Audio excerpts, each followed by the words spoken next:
I'm glad to finally meet you in person, guests from the Astral Express. I'm Feixiao, the General of the Xianzhou Yaocheng. Let me introduce our guest to you. The one dressed in green. He's the reincarnation of Imbibitor Lune, and the person behind him is the newest member of the crew. I've heard a lot about you.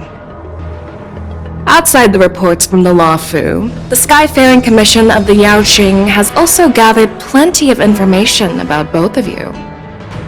I've been eager to meet you face to face for reasons that I'm sure General Jing Yuan has explained, right?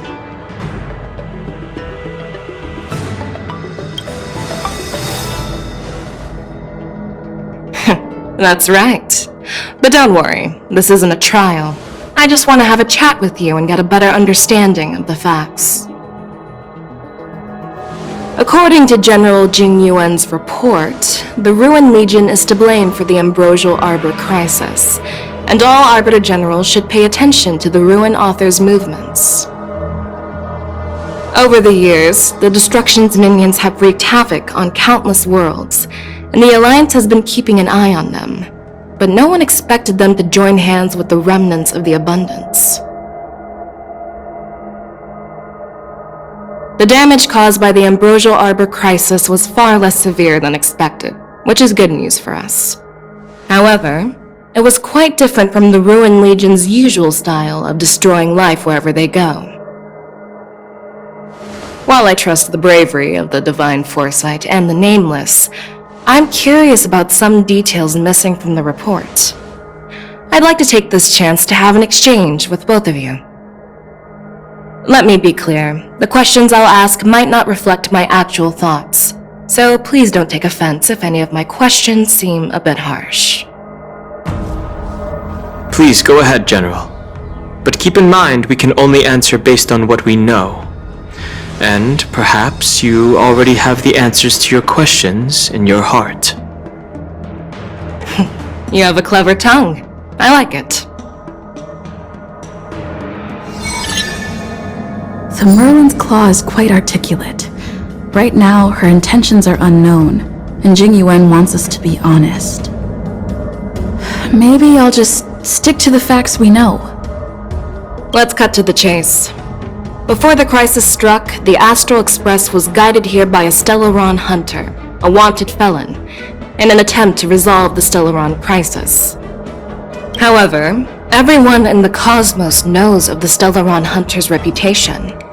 So, why did you place so much trust in them? Could it be that some of you have a connection with them?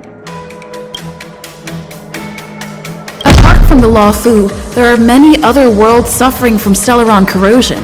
For example, Urilo 6, the world that the Express stopped at before reaching the Law Fu, was one of them. To the Express, Stellarons act as roadblocks on the Silver Rail and pose risks to the warping process. And that's why dealing with Stellaron issues is part of the duty of the Nameless. Ah, I've heard about those problems caused by Stellarons. The Express connects various worlds, so it makes sense for you to take care of this. The cosmos is a mess, and the Trailblazers are just doing their best to fix it. I understand. Let's move on to the next question.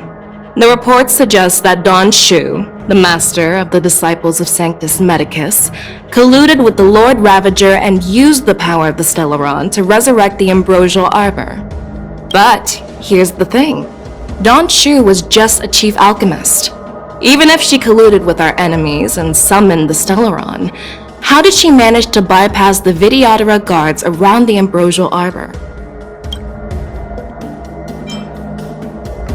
I personally met Don Shu once. Her closest friend was killed during the war on the Fanghu, and she harbored deep hatred towards the Hunt. So she spent years making preparations in the Alchemy Commission in order to take revenge on the Xianzhou. Revenge is also a form of the Hunt.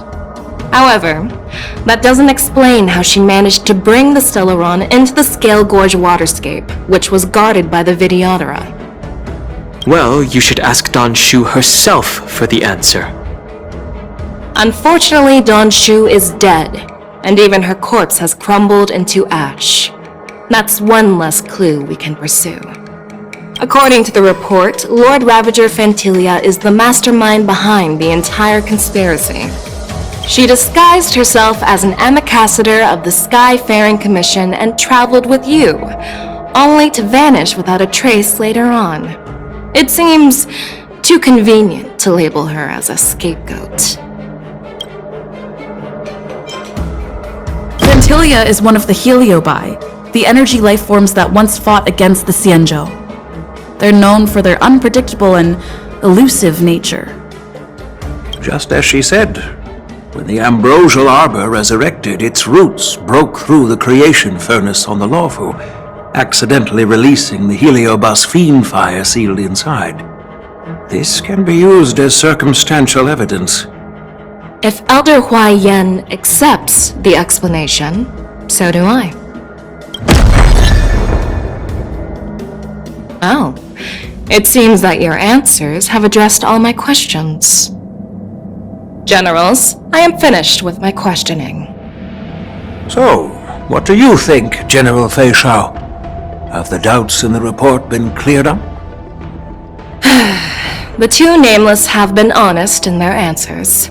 Even though there are some tricky details, my intuition tells me there is nothing wrong.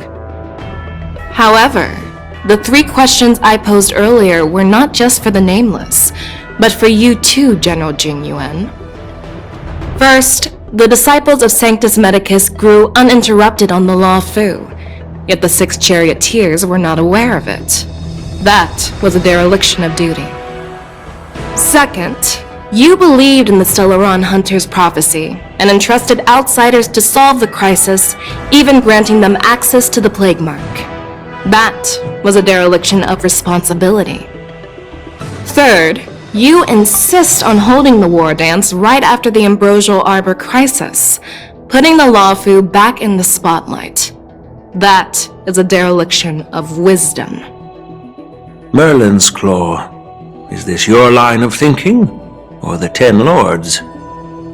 From the moment I walked in, I made it clear that the questions I'd ask might not reflect my actual thoughts. The disciples of Sanctus Medicus were deeply rooted and had been plotting for a long time.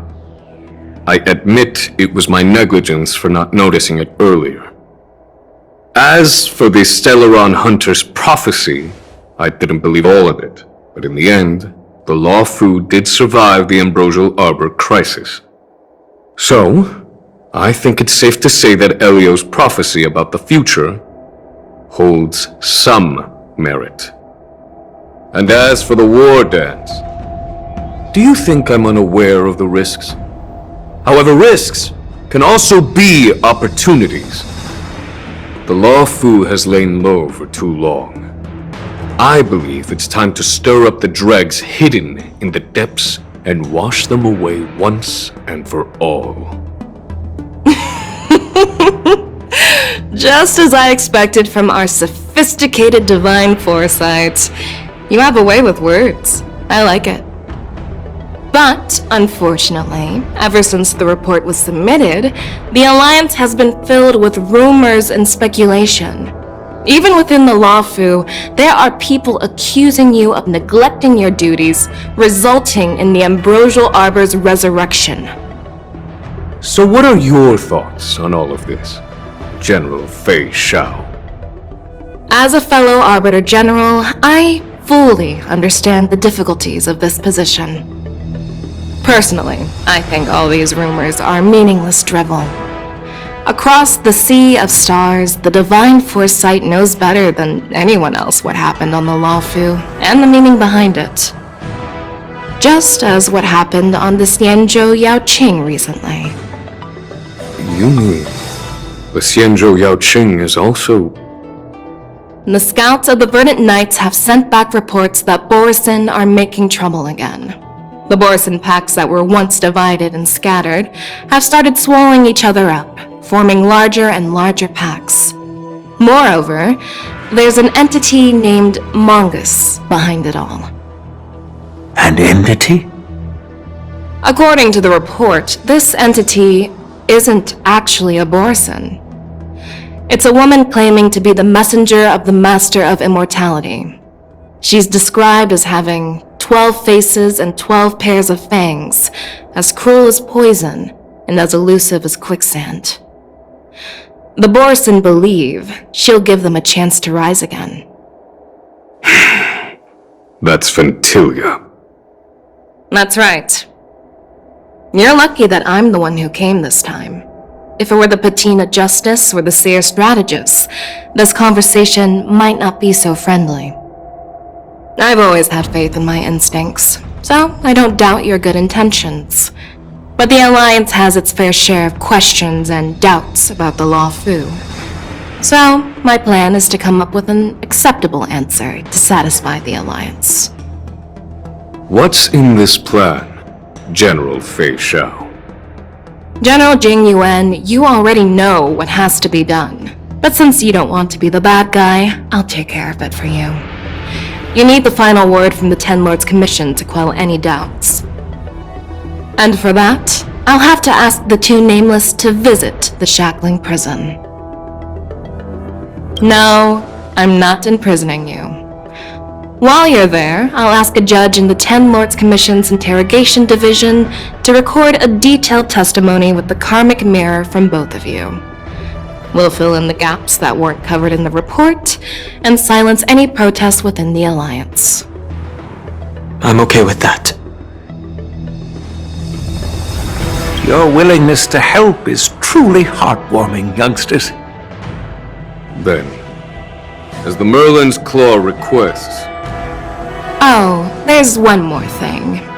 This testimony is for silencing the voices of opposition within the Alliance, but I would like to urge General Jing Yuan to listen to the pleas of the Foxians on the Xianzhou Yaoqing.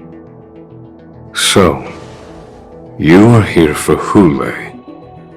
Exactly. Hule is locked up in the Luofu's Shackling Prison. Since he is the broodlord of the Borson, I want to transfer him onto the Xianzhou Yaoqing and imprison him there. The recent movement of the Borson suggests they're planning something big, so we must act preemptively. It makes sense to have the Foxians keep an eye on their arch-nemesis. Since you trust my judgment, I'll repay that trust. What do you think about all this, General Huayan? I was worried this would turn into a heated argument, but it seems like both of you are on the same page, solving each other's problems. I couldn't have asked for a better outcome. And as for Hule, I'll send my lieutenants Zhao Chou and Moza to check on his condition in prison and ready him for transport. If there are no more questions, shall we get this started?